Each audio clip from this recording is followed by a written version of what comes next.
Hey crafty people, in this video we're going to be talking about yarns to get when you're just starting out. Let's start off with some no's. Straight off the bat, do not get this if you're just starting out. First up, we have this velvet looking yarn. You see a lot of plushies made out of this, a lot of cool things, but it's not beginner friendly due to the structure of the yarn.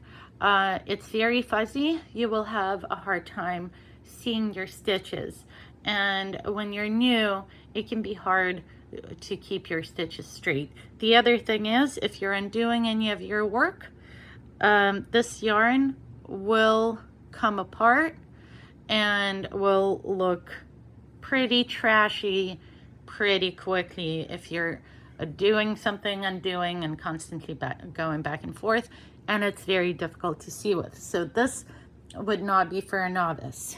Next up, something that is fuzzy. As you can see, this is a pretty fuzzy yarn. And second of all, as you can see, it's just a single strand.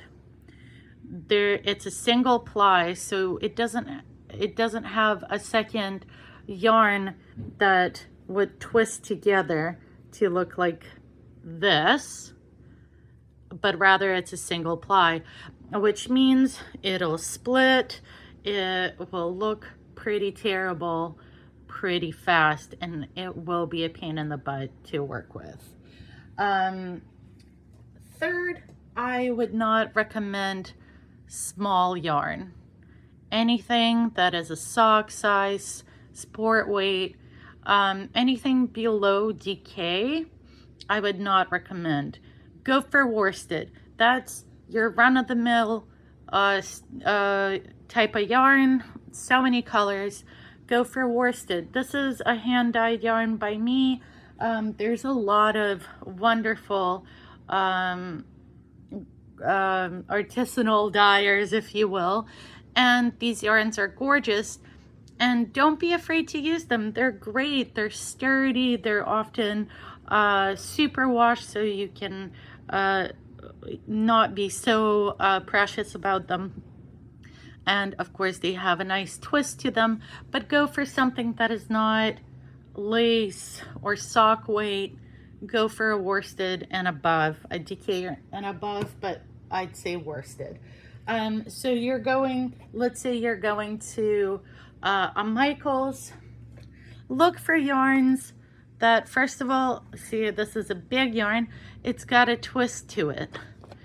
This is a worsted weight yarn.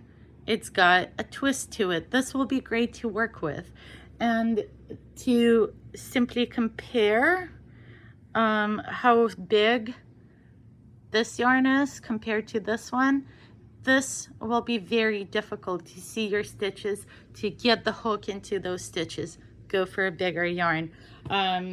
Anything acrylic, don't let haters tell you to not buy acrylic, especially when you're new. This is a cheap alternative. You can throw it in a wash. You don't have to be precious about it. It's a great yarn to start with, and so many wonderful colors. The next thing is cottons.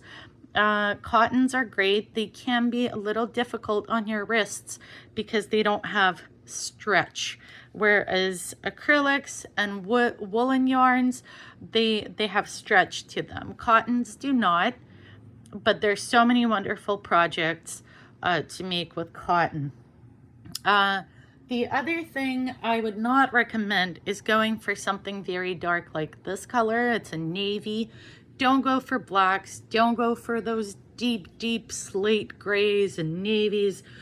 Go for a lighter, brighter, easy to see color. You will be able to look at your stitches, count them, decipher what you have made if there's any mistakes. Go for a color you can see your stitches in. When you're picking up yarn, they will say on the packaging what kind of yarn this is. So this is a bulky, and it will use an 8mm hook. And then it says 9mm needles. Sometimes yarns don't say what kind of hook to use, so just go a size down from the knitting needle recommendation. Sometimes yarns will not say at all what kind of needle or hook they use, and we'll just have something like this. The smaller the number, the thinner the yarn. This one does have a recommendation of hooks and includes a gauge size, and we'll get into checking your gauge in a different video. I hope this has been helpful.